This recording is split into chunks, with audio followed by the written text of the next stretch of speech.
Question दिया हुआ है एक फिगर में ए बी सी डी, ठीक है।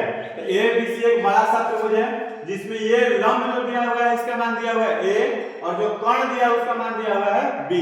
जब लंब दिया हुआ है ए, कर्ण दिया हुआ है बी, तो हमें आधार नहीं पता है, अर्थात हमें बीसी का मान पहले नहीं पता है। तो सबसे पहले हम लोग ज्ञात करेंगे बीसी का मान। तो बीसी हमारा कौन सा त्रिभुज माना है? तो सबसे पहले जो बड़ा वाला त्रिभुज, समकोण त्रिभुज ए बी सी। जब ए बी सी में चलेंगे तो बीसी हमारा क्या होगा? आधार। आधार वाला फॉर्मूला होगा अंडर रूट कर्ण स्क्वायर माइनस में लंब स्क्वायर। ये हमारा हो गया under root B square minus में ए स्क्वायर। तो बीसी का मान निकल गया under root B square minus A square. अब इसमें एक चीज और बोला है कि ये भुजा और ये भुजा दोनों आपस में बराबर है। क्वेश्चन में दिया हुआ है कि ये भुजा और ये भुजा आपस में बराबर है। पूरा दिया हुआ है लंबा में ए, ये दोनों भुजा बराबर, तो इसका आधा आधा भाग में बढ़ जा रहा है। जब दोनों भुजा बराबर है इसका आधा आधा भाग में बढ़ता है। ये हो गया a बटा 2 और ये भी हो गया a बटा में 2। तो एक और हमारा समकोण त्रिभुज बन रहा है BCD। हम लोग चलेंगे समकोण त्रिभुज BCD में। जैसे ही BCD में चलेंगे तो ये हमारा हो गया आधार, ये हो गया लंब और ये हो गया कर्ण। तो कर्ण नहीं पता है तो कर्ण बराबर फॉर्मूला लिखेंगे अंडर रूट, ठीक है, आधार स्क्वायर, पूरा हो गया आधार स्क्वायर प्लस लंब स्क्वायर a बटा 2 का क्या हो जाएगा? स्क्वायर। फिर यहां पे आके हल करेंगे तो रूट और यहां स्क्वायर, रूट से स्क्वायर कट जाएगा तो बचेगा b square minus a square plus a का स्क्वायर करेंगे a स्क्वायर और 2 का स्क्वायर करेंगे कितना हो जाएगा? 4। इसके बटा में छिपा है 1 और इसके बटा में छिपा हुआ है 1 4 का एलसीएम कितना हो जाएगा हमारा? 4। 1 से 4 4 में जाएगा तो बचेगा 4 b स्क्वायर, 1 से 4 4 बार में 4 a स्क्वायर और फिर प्लस हो जाएगा a स्क्वायर। फिर इसके बाद हम लोग आगे b स्क्वायर वाला अकेले है 4 b स्क्वायर। अब यहां घटा देंगे 4 को a स्क्वायर में से 1 a स्क्वायर घट गया तो क्या बच गया? 3 a स्क्वायर और बट्टा में कितना बचा हुआ है? 4। अब यहां ऊपर वाला से हम लोग बाहर कुछ भी नहीं निकाल सकते हैं और 4 का वर्गमूल कितना होता है? 2। तो हमारा इस कर्ण का भी मान पता चल गया। तो हमारा सभी भुजा का मान जैसे ही पता चल जाए तो आप देखेंगे क्वेश्चन में, क्वेश्चन क्या था? तो क्वेश्चन हमारा था कि sin थीटा ज्ञात करें। sin थीटा इसमें हमारा ज्ञात करना था। तो sin थीटा बराबर फॉर्मूला क्या लिखेंगे? sin थीटा, थीटा हमारा समकोण त्रिभुज छोटा वाला चल रहा है, इसके जस्ट सामने लंब और ये हमारा क्या हो गया? कर्ण, ठीक है। तो लंब का मान a बटा 2 और कर्ण हमारा क्या हुआ? CD, छोटा वाला त्रिभुज हमारा कर्ण क्या हुआ? CD। तो CD का मान हमारा कितना आया? Under root 4b square minus 3a square और इसके बटा में कितना छिपा हुआ है? 2। इसके बटा में 2 और पूरा के बटा में 2, तो 2 से 2 क्या हो जाएगा? कट जाएगा। तो कट गया तो बच गया a बटा under root 4b square minus में हो जाएगा 3a स्क्वायर। यही हमारा क्या हो जाएगा? आंसर हो जाएगा। अब आगे हम लोग देखेंगे दूसरा क्वेश्चन की ओर। तो दूसरा क्वेश्चन में भी हमारा फिगर दिया हुआ है। फिगर दिया हुआ है कि ए बी सी डी एक हमारा त्रिभुज दिया हुआ है। पहले ए बी सी एक त्रिभुज है और इसी में एक और त्रिभुज है ए बी और डी, 2 त्रिभुज है। तो सबसे पहले मान किसका किसका दिया उसके हिसाब से चलेंगे। तो अगर हम लोग देखते हैं तो यहाँ से सब साफा साफा पता चल रहा है। एक समकोण त्रिभुज छोटा वाला है A B D, A B और डी छोटा वाला त्रिभुज है। तो इसमें हमारा इसका मान पता और इसका मान पता और इसका मान नहीं पता है, कर्ण नहीं पता है। तो कर्ण निकालेंगे तो ए डी बराबर अंडर रूट आधार स्क्वायर प्लस क्या हो जाएगा? लंब स्क्वायर। 8 का स्क्वायर 64, 6 का स्क्वायर 36, जोड़ देंगे तो हो जाएगा 100, 100 को कितना हो जाएगा? 10 निकल जाएगा। तो हमारा इसका मान कितना आ गया? 10 सेंटीमीटर। अब हम लोग बड़ा वाला त्रिभुज चलेंगे। तो बड़ा वाला त्रिभुज में हमारा क्या है? A B C. बड़ा त्रिभुज एक बड़ा भुजा का मान पता है 8, कर्ण का मान पता है कितना? 17। तो हमारा क्या मान नहीं पता है? बीसी का मान नहीं पता है, यही ना। बड़ा जो त्रिभुज है, बड़ा त्रिभुज यहां से यहां तक, क्योंकि इस त्रिभुज में नहीं चल सकते हैं। इस त्रिभुज में इसलिए नहीं चल सकते हैं कि इसमें 90 डिग्री नहीं बन रहा है। जब 90 डिग्री बन रहा है तो इस त्रिभुज में हम लोग नहीं चलेंगे। तो हम लोग चलेंगे एक बार बड़ा वाला त्रिभुज में जो समकोण त्रिभुज हो, क्योंकि हम लोग जो पढ़ रहे हैं समकोण त्रिभुज पर आधारित क्वेश्चन पढ़ रहे हैं, तो जब समकोण त्रिभुज इसमें रहेगा वही चलना होगा। अब इसमें भी हमारा देखिए यहाँ पे इसमें भी चलते थे, यहाँ पे समकोण त्रिभुज नहीं बन रहा इसमें, तो हम लोग इसमें नहीं चलेंगे। उसी तरीके से हम लोग बड़ा वाला त्रिभुज चलेंगे तो समकोण त्रिभुज बन रहा है, ये हमारे हो गया पूरा आधार का फॉर्मूला अंदर रूट कर्ण स्क्वायर और माइनस में लंब स्क्वायर, 17 का स्क्वायर 289, 8 का स्क्वायर 64, घटा देंगे आ जाएगा 225 और 225 का वर्गमूल कितना हो जाएगा 15। तो पूरा का मान यहां से यहां तक कितना निकल गया 15 निकल गया। अब हमारा इसमें मान क्या ज्ञात करना है, तो इसका मान ज्ञात करने में अगर हमारा क्वेश्चन इसमें और दे दे कि 2 sin theta minus 3 sin alpha plus 4, ठीक है, तो यहां पे लिख दो 3 cos theta plus 4 cos alpha, इसका हमारा बोल दे मान ज्ञात करने के लिए। तो जब कि अब कुछ भी दे दे हमको मान ज्ञात करना है, तो यहां पे लिखेंगे 2 sin थीटा चलना होगा तो बड़ा वाला त्रिभुज में चलेंगे, तो बड़ा त्रिभुज में sin थीटा का फार्मूला होता है लंब बटा कोण, तो लंब का मान कितना हो गया 8 और कोण का मान कितना हो गया 17। cos थीटा आधार बटा क्या होता है कोण, आधार का मान 15 और कोण का मान 17 प्लस 4 cos अल्फा, अल्फा आ गया, अल्फा जैसे है तो हमें कौन सा त्रिभुज चलना होगा छोटा वाला त्रिभुज में, जब छोटा वाला त्रिभुज चलेंगे तो cos का फार्मूला होता है आधार बटा कोण, तो कितना होगा 6 बटा में 10। अब हल करा दो 16 बटा में 17, यहाँ पे 15 35 या 45 बटा में कितना होगा 17 और प्लस 6 चौके 24 और बटा में कितना हो जाएगा 10। अब इसको आगे तुम हल करो, हल करने के बाद जो आएगा हमारा वही क्या हो जाएगा आंसर हो जाएगा। तो कभी भी जब इस तरीके का क्वेश्चन फिगर बना के दिया रहेगा तो फिगर बना हुआ क्वेश्चन में सबसे पहले हम लोग याद करते हैं कि तीनों भुजा का मान पता है कि नहीं। अगर तीनों भुजा का मान नहीं पता रहेगा तो पहले तीनों भुजा का मान ज्ञात कर लेंगे। जैसे इसमें हमारा इसका मान नहीं पता था, इसका मान नहीं पता था, तो सब निकाल ले, इसका भी मान निकाल लिए, फिर यहाँ से इसका भी मान निकाल लिए। इसमें हमारा ये भुजा का मान नहीं पता था, इस कर्ण का भी मान नहीं पता था, तो हम लोग उसको दोनों का मान को क्या कर दिया यहाँ से ज्ञात कर दिया। जैसे पूरा मान ज्ञात हो गया, अब क्वेश्चन में कुछ भी रह सकता है, बुक में तुम्हारा दूसरा कुछ हो सकता है, तुम खुद से दूसरा कुछ दे सकते हो, कुछ भी रहेगा, हम लोग उसके सामने सामने क्या करना है मान बिठा देना है, जो आएगा सो क्या हो जाएगा आंसर। और क्वेश्चन आगे देखते हैं।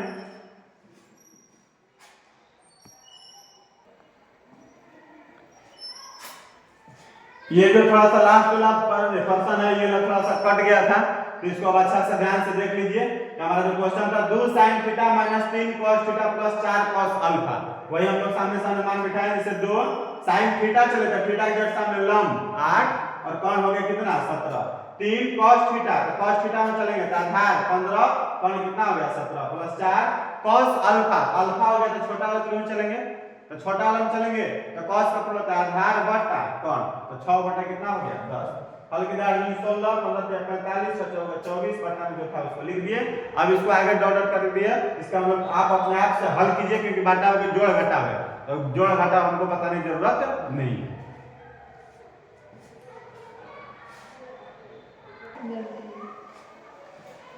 चलिए देखिए ये भी हमारा क्वेश्चन दिया हुआ है ए बी सी, यहाँ पे दिया डी और यहाँ पे नाम दे दिया ई। ये पूरा फिगर दिया, इसमें नाम दिया हुआ है sin theta plus sin alpha का मान ज्ञात करना है। तो पहले हम लोग सभी भुजा का मान इसमें ज्ञात करने का प्रयास करें। तो चलिए देखिए पूरा का मान यहाँ पे देखिए कितना है, चलिए छोटा वाला चलो इसमें इस में चलते हैं बी सी डी में।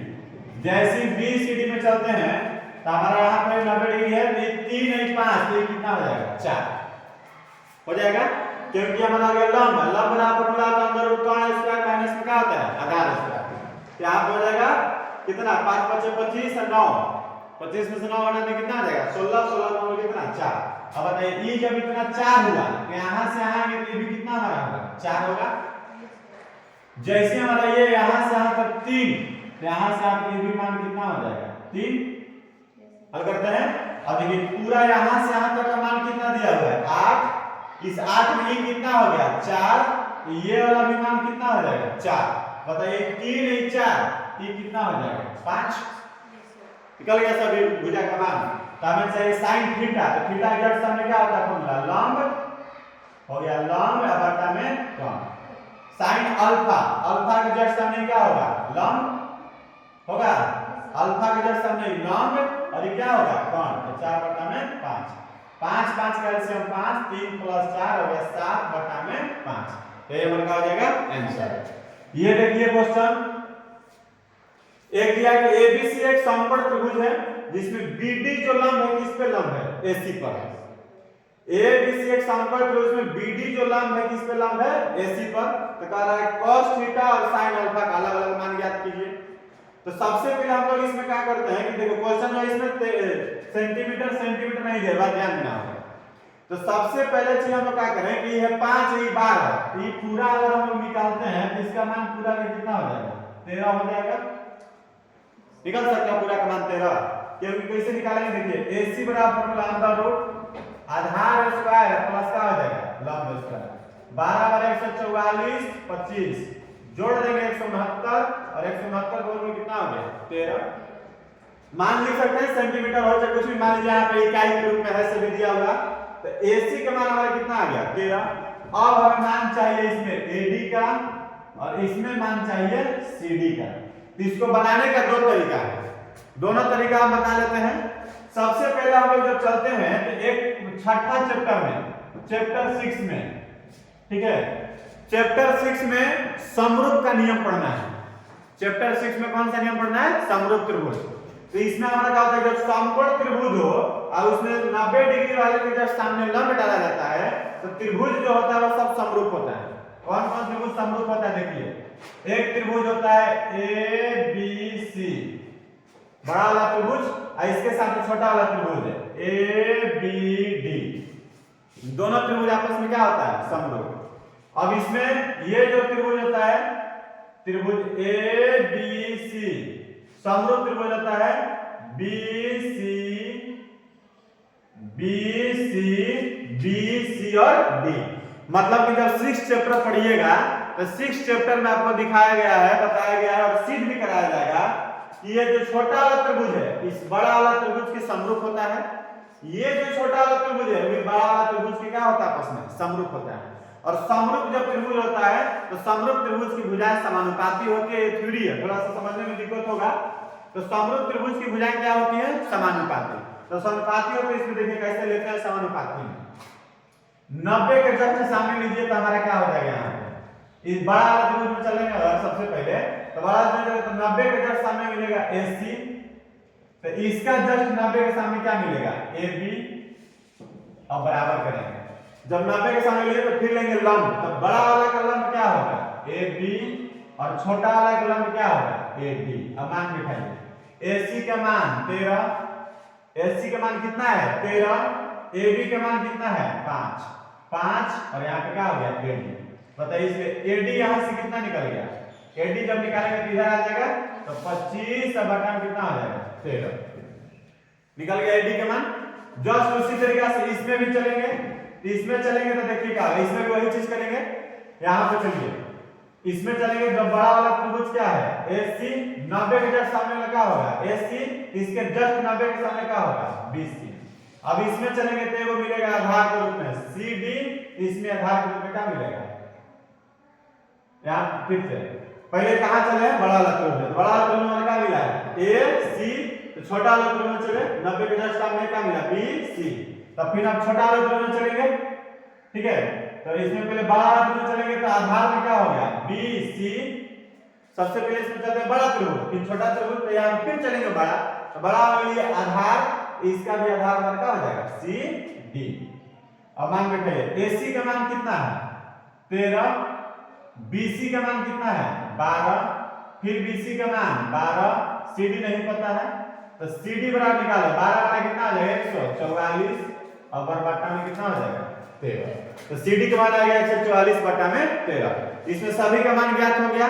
अब हमें निकालना क्या है cos थीटा, तो cos थीटा चलेंगे तो थीटा इस त्रिभुज में है, जैसे ही त्रिभुज चलेंगे तो थीटा के जस्ट सामने क्या होता है हमारा लंब, थीटा के जस्ट सामने क्या होगा लंब और 90 के जस्ट सामने क्या होगा कर्ण, 90 के जस्ट सामने क्या होगा कर्ण।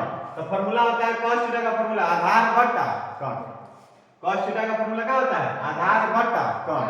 तो आधार निकालने के लिए पहले हमको किसमें चलना होगा BD निकालना होगा, क्योंकि थीटा हो गया, थीटा के जस्ट सामने क्या हो गया लंब, थीटा के जस्ट सामने लंब है, आई हमारा क्या हो जाएगा आधार, आई हमारा क्या हो जाएगा कोण। तो हमें पहले क्या ज्ञात करना होगा लंब, सॉरी थीटा के जस्ट सामने लंब, तो हमें ज्ञात करना होगा आधार, आधार BD पहले ज्ञात करना होगा।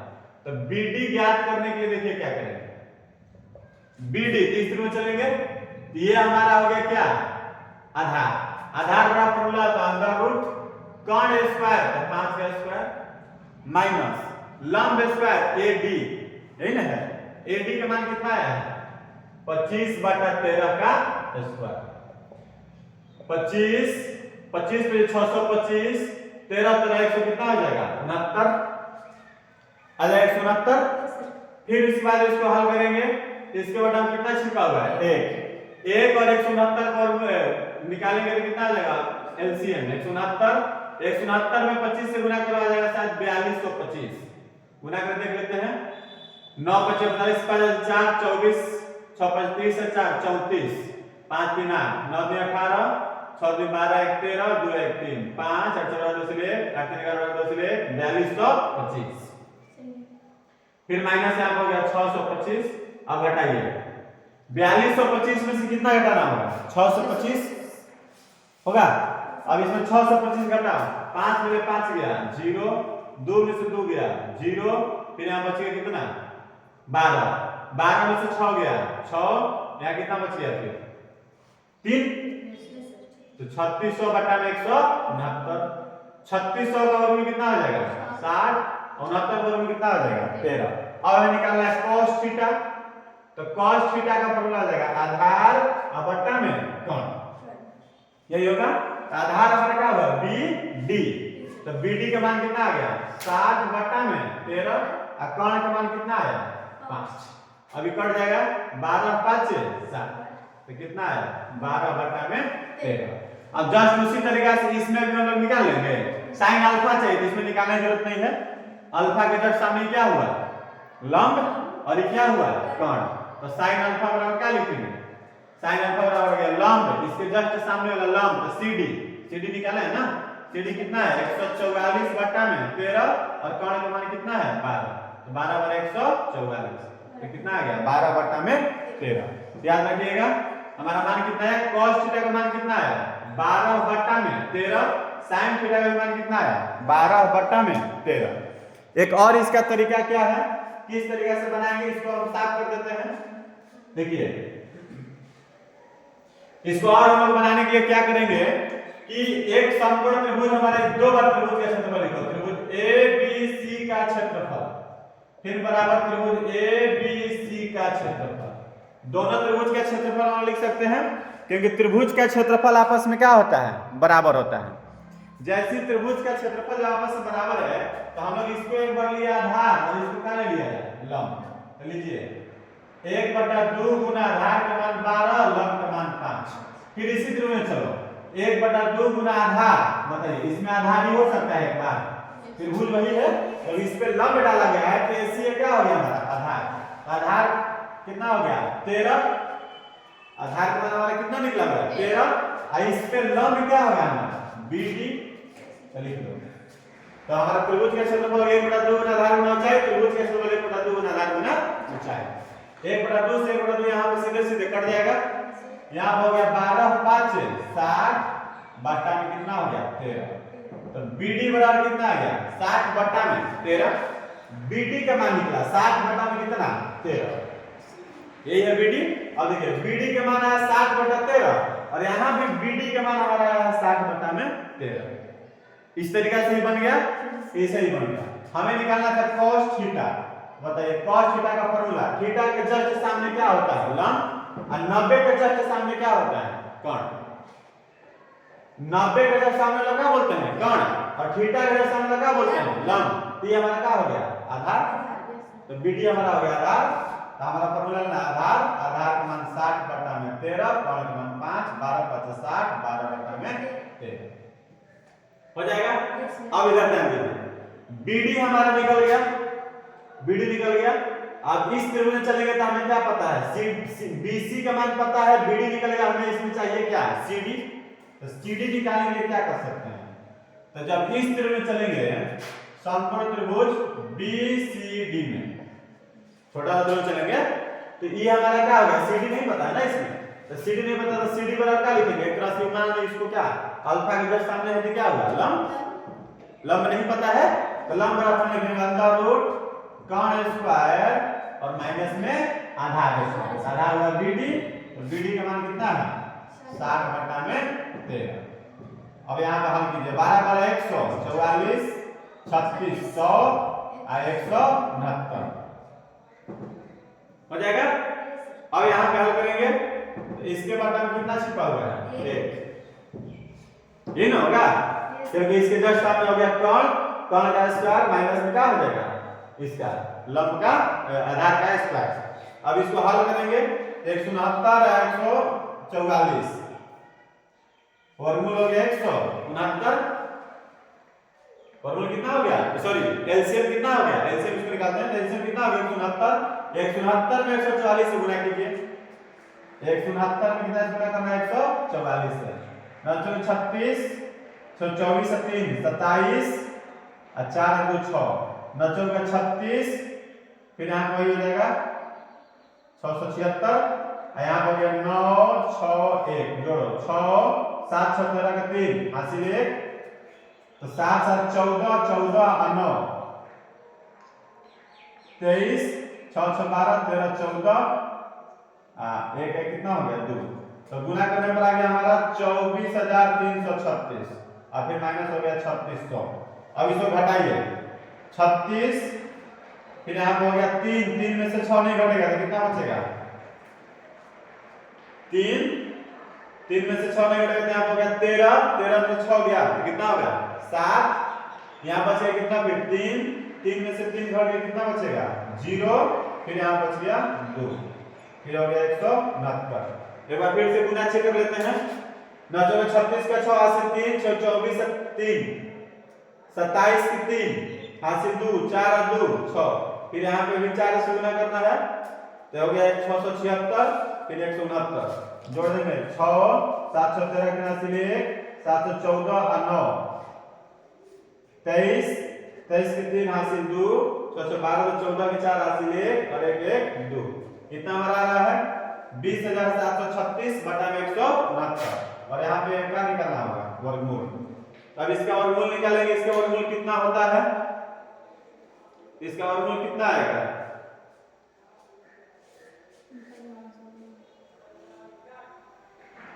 इसका वर्गमूल निकालेंगे तो 20736 का 20736 पहले 2 से घटाते हैं 2 एकम 2 2 3 6 2 6 12 2 8 16 2 5 10 2 एकम 2 2 8 16 2 4 8 2 2 4 2 5 10 2 18 2 2 4 2 2 4 2 18 फिर यहाँ हो गया 2 6 12 फिर यहाँ 2 से 2 6 12 2 4 8 2 8 16 फिर 2 से जाएगा 2 3 6 2 2 4 2 4 8 324 हो रहा है।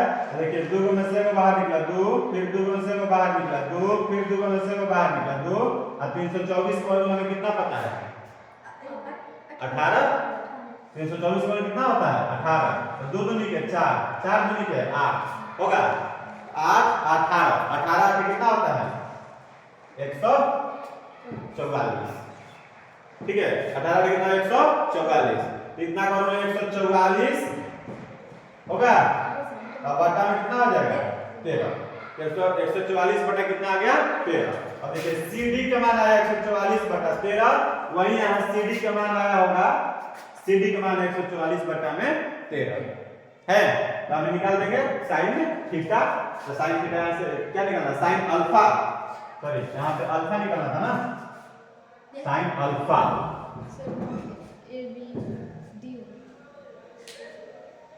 कौन सा ABC है ये जो हम लोग दोनों त्रिभुज चले ABC बड़ा ही त्रिभुज में चले हैं क्योंकि एक ही त्रिभुज का क्षेत्रफल कितना भी बार निकालेंगे बराबर आएगा कितना भी बार निकालेंगे एक त्रिभुज क्षेत्रफल आपस में हमेशा क्या आएगा बराबर इसलिए हम लोग दो गो क्षेत्रफल लिखे दो गो क्षेत्रफल इसलिए दोनों बराबर किए कि क्षेत्रफल बराबर आएगा और दूसरा चीज कि हम लोग लंब और आधार अलग अलग लिए एक बार इसको लिए आधार और इसको क्या लिए लंब और एक बार इसको लिए आधार और इसको क्या लिए लंब। ये क्वेश्चन इस रूप में भी हम लोग बना सकते हैं क्षेत्रफल के आधार पर, और इसमें समरूप का प्रयोग करते हुए इस रूप से भी इस क्वेश्चन का सलूशन कर सकते हैं। बहुत ही अच्छा क्वेश्चन है, इसको VVI में डाल लीजिए और छाप लीजिए।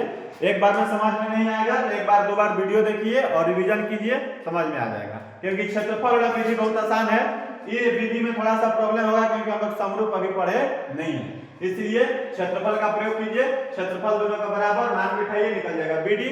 अब BD मान जब इसका निकल गया तो इसका भी निकाल सकते हैं, इसका भी निकाल सकते हैं आसानी से, कोई दिक्कत नहीं होगा।